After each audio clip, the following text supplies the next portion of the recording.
Hello friends and welcome back to my channel. So friends, in today's video we are going to revise the part 2 of Glimpses of India, that is Kurk, and written by Lokesh Abrol. So let's get started with the chapter.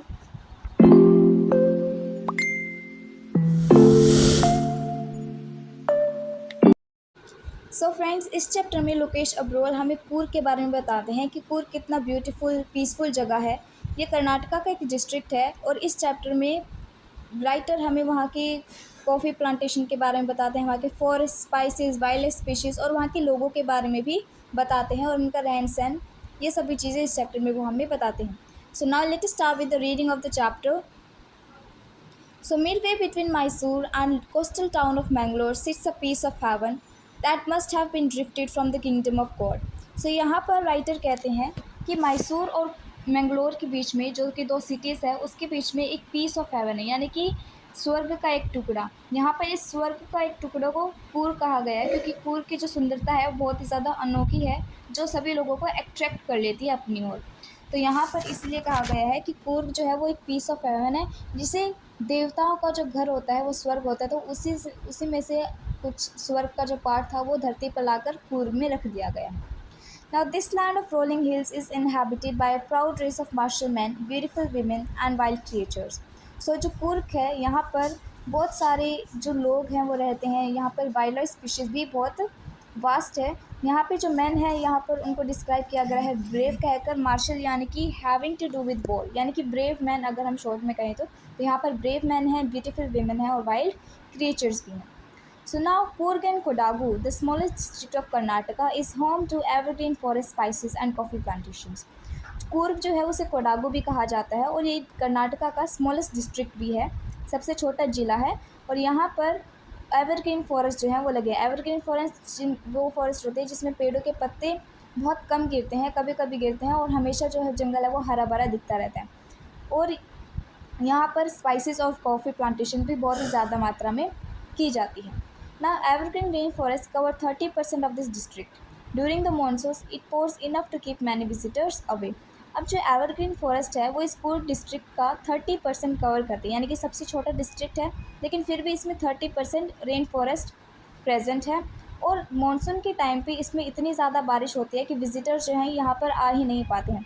To keep many visitors away का मतलब है कि monsoon के time पे इतनी बारिश हो जाती है कि लोगों का मन ही नहीं करता आने का, क्योंकि वो कुछ चीज़ देख ही नहीं पाते ज़्यादा बारिश होने के कारण। Now the season off Joy commences from September and continues till March. तो यहाँ पर बताया है कि मानसून के सीज़न में तो यहाँ पे आना सही नहीं रहता है क्योंकि यहाँ का पानी ज़्यादा भर जाता है और आप कोई भी चीज़ों का मज़ा नहीं ले पाते हैं। लेकिन जो सबसे अच्छे सीज़न है जब आपको यहाँ पर आना चाहिए, जब आप इसको व्यू का मज़ा ले सकते हैं, तब क्या वो समय क्या है, सितंबर टू मार्च, यानी सितंबर और मार्च के बीच में जितने भी महीने आते हैं वहाँ पर कूर्ग की जो सुंदरता है वो बनी रहती है और आप वहाँ पर एंजॉय कर सकते हैं। Now the weather is perfect with some showers thrown in for good measure. अब इन महीनों में जो है वेदर बिल्कुल परफेक्ट होता है, मौसम बिल्कुल सुहावना अच्छा होता है और थोड़ी थोड़ी बारिश यहाँ पर होती है जो कि अच्छी होती है कॉफ़ी प्लांटेशंस के लिए। The air breath of invigorating coffee, यानी कि अगर आप कूर्ग में जाते हैं और वहाँ पर स्मेल करते हैं तो आपको सिर्फ कॉफ़ी की स्ट्रॉन्ग खुशबू ही आपकी नाक में जाती है, आप वही इस फ्रेगरेंस को आप स्मेल करते हो क्योंकि हर जगह पर यहाँ पर कॉफ़ी प्लांटेशंस होती है। Now coffee estates and colonial bungalows stand tucked under the tree canopies in prime corners. और जो अच्छी जगह है वहाँ पर कॉफ़ी एस्टेट्स हैं और कॉलोनियल बंगलेज हैं, यानी कि पहले के ज़माने में जो ब्रिटिशर्स रहते थे तो वहाँ पर वो अच्छी अच्छी जगह पर जहाँ पर ट्री कैनोपीज होती थी वहाँ की बेस्ट जगह पर वो रहते थे। And the fiercely independent people of Coorg are possibly of Greek or Arabic descent. अब ऐसा माना जाता है कि कूर्ग के जो लोग हैं वो या तो उनके एंसेस्टर ग्रीक से थे या फिर अरबिक थे। ऐसा क्यों माना जाता है, क्योंकि इसके पीछे एक स्टोरी है और थ्योरी भी है जो कि हमें आगे दे रखी है। So let us read that story. That as one story goes, a part of Alexander's army moved south along the coast and settled here when return became impractical. These people married amongst the locals and their culture is apparent in the martial traditions, marriage and the religious sites which are distinct from the Hindu mainstream. अब ऐसा माना जाता है, एक story जो है वो चलती आ रही है कि अलेक्जेंडर की जो आर्मी थी, जो पहले के लोग हो गए, तो अलेक्जेंडर की आर्मी जब साउथ की तरफ मूव कर रही थी तो वहाँ पर वो कूर्ग में रुके हो गए, लेकिन जब उन्हें वापस जाना था तो वो वापस नहीं जा पाए होंगे, इसीलिए वो वहीं पर सेटल हो गए। वहाँ के लोकल्स के साथ उन्होंने शादी कर ली और अपने ही डिफरेंट ट्रेडिशंस को, कल्चर्स को फॉलो करने लगे, जो कि हिंदू रिलीजन से और हिंदू ट्रेडिशन से बहुत ही ज़्यादा अलग थे। मेन स्ट्रीम यानी कि tradition which most people follow. अब इंडिया में जो है बहुत सारे लोग ज़्यादातर हिंदू रिलीजन फॉलो करते हैं, लेकिन कूर्ग के जो लोग हैं उनका ट्रेडिशन, कल्चर सब कुछ हिंदू रिलीजन से बहुत ही ज़्यादा डिफरेंट था। एपरेंट यानी कि different. Now, the theory of Arab origin draws support from a long black coat with an embroidered waist belt worn by the Kodavos known as Kupia. अब जो कुर्ग के लोग हैं वो लॉन्ग ब्लैक कोट पहनते हैं जिसके साथ एक एम्ब्रॉयडर्ड वेस्ट बेल्ट भी है, जिसे हम कूपिया बोलते हैं। और जो कूपिया है वो बिल्कुल सिमिलर है कूफिया से। कूफिया एक ड्रेस का नाम है जो कि कुर्ग पीपल पहनते हैं, और ये जो ड्रेस है वो बिल्कुल कूफिया जैसी है जो कि अरब और ग्रीक के लोग पहनते थे। तो इस तरीके से दोनों ड्रेसेस में समानता थी, और इसी समानता को देखते हुए ये थ्योरी और ये जो सारी स्टोरीज़ हैं वो बनाई गई थी कि कुर्ग के जो पीपल है वो कहीं ना कहीं ग्रीक या फिर अरेबिक लोगों से जुड़े हुए हैं। Okay, now let's move towards the next paragraph. Kurgi homes have a tradition of hospitality and they are more than willing to recount numerous tales of valor related to their sons and fathers. अब यहाँ पर बताया गया है कि कुर्गी के जो लोग हैं वो यहाँ पर उनके घरों में ट्रेडिशन ऑफ हॉस्पिटैलिटी यानी कि वो जो भी उनके घर पे आता है तो उनकी अच्छे से ट्रीटमेंट करते हैं वो लोग। और and they are more than willing to record numerous tales of valour, यानी कि वहाँ के जो लोग हैं बहुत ज़्यादा ब्रेव हैं, इसीलिए बहुत सारी स्टोरीज ब्रेवरी की, करेज की हमें सुनाई देती हैं कुर्गी लोगों के बारे में। Now the Coorg regiment is one of the most decorated in the Indian army and the first chief of the Indian army general Cariappa was the Coorgi. अब जो कुर्ग रेजिमेंट है, कुर्ग रेजिमेंट यानी कि जितने भी कुर्ग के लोग हैं वहाँ पर जो जितने भी लोग हैं वो बहुत ज़्यादा मोस्ट डेकोरेटेड है। मोस्ट डेकोरेटेड यानी कि डेक्ड है, वो उनके पास बहुत सारे मेडल्स और अवार्ड्स हैं इंडियन आर्मी की तरफ से जो उन्हें मिले हैं, क्योंकि कुर्ग के लोग बड़ी बड़ी पोस्ट पे इंडियन आर्मी में जा चुके हैं। और यहाँ का जो फर्स्ट चीफ था इंडियन आर्मी का वो भी जनरल करियप्पा थे जो कि एक कुर्गी थे। Now even now Kodavas are the only people in India permitted to carry firearms without a licence. और अभी तक जो इंडिया में जो है कुर्गी ऐसे लोग हैं जहाँ पर फायर आर्म्स रखी जाती हैं उनके घर में विदाउट एनी लाइसेंस, यानी कि वो बंदूकें वगैरह जितने भी चीज़ें हैं वो अपने आप घर में रख सकते हैं विदाउट एनी लाइसेंस। उन्हें कोई लाइसेंस की भी ज़रूरत नहीं पड़ते हैं क्योंकि वो इतने ज़्यादा ट्रस्टवर्दी हैं कि उनके लिए कोई लॉ बनाना नहीं पड़ा ऐसा।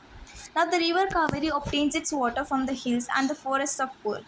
अब कावेरी जो रिवर है उसमें जो पानी आता है वो कुर्ग की ही हिल्स और माउंटेन से आता है। Now mahseer a large fresh water fish abound in these waters. अब यहाँ पर हमें कुर्ग के वाइल्ड लाइफ स्पीशीज़ के बारे में बताया गया है। सबसे पहले महासीर के बारे में, जो कि एक लार्ज फ्रेश वाटर फिश है जो कि कावेरी की रिवर में रहते हैं। The kingfishers dive for their catch while squirrels and langurs drop partially eaten fruit in for the mischief and enjoying splash and the ripple effect in the clear water. अब king Fisher जो हैं वो एक birds होते हैं जो कि mahseer fish को कैच करते हैं, और स्क्विरल्स और जो लंगूर्स होते हैं वो कैसे खेलते हैं, वो जो थोड़ा सा फ्रूट होता है उसे खाकर पानी में फेंकते हैं।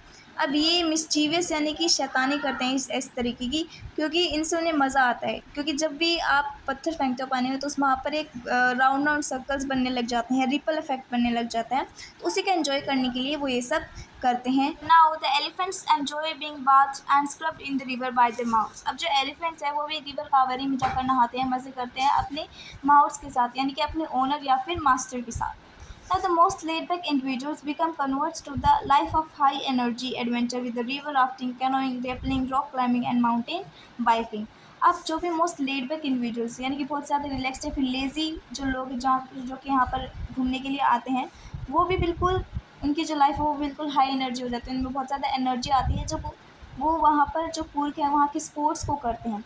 अब वहाँ पर कौन से गेम्स हैं, कौन से स्पोर्ट्स हैं जो आप वहाँ जाकर कर सकते हैं, ये बताया हुआ है कि रिवर राफ्टिंग यानी कि travelling in a river with a raft, जो कि एक बलून टाइप होता है जिसमें आप रिवर को घूमते हैं अपनी बोट के साथ। एंड कैनोइंग होता है travelling in a river with a canoe, एक लार्ज बोट के साथ। And rappelling, rock climbing, mountain biking जैसे आप चीज़ें यहाँ पर एंजॉय कर सकते हैं।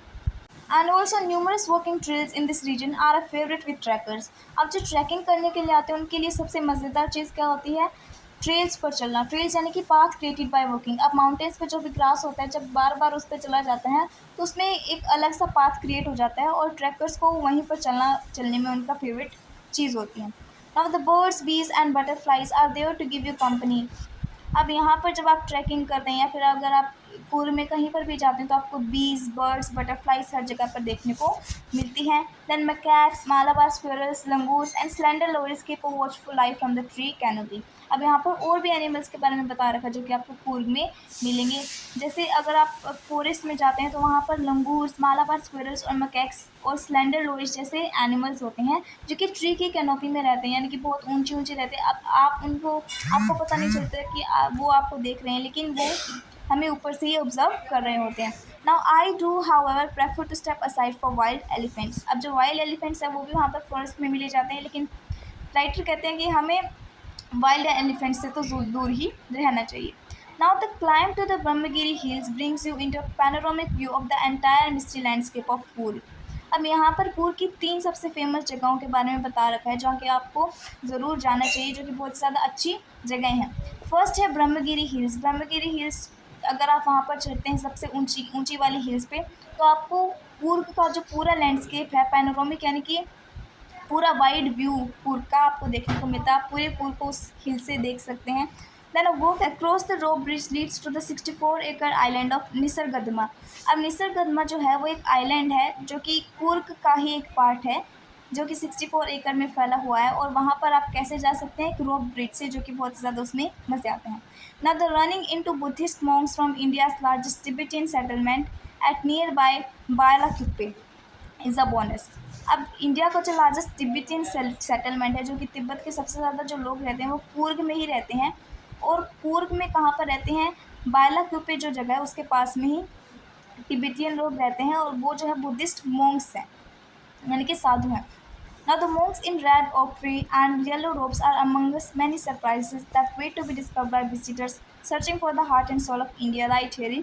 जब आप कूर्ग में आते हैं तो आपको बहुत सारे मोंक्स जो अलग अलग कपड़ों में, अलग अलग रंगों के कपड़े में आपको देखने को मिलेंगे। और अगर आप यहाँ पर आते हैं, अगर कोई भी विजिटर जो है इंडिया के हार्ट और सोल को देखने के लिए आए हैं, कुछ ऐसा देख रहे हैं जो कि उन्होंने कभी नहीं देखा, तो वहाँ वो जो है आप कूर्ग में आ सकते हैं। आपको कूर्ग में बहुत सारी चीज़ें देखने को मिलेंगी, डाइवर्स कल्चर्स देखने को मिलेंगे। So friends, this was a chapter. I hope the chapter is clear to you very clearly, and in the next video I'm going to share the question answers of the chapter along with the rest two parts of the chapter, glimpses of India.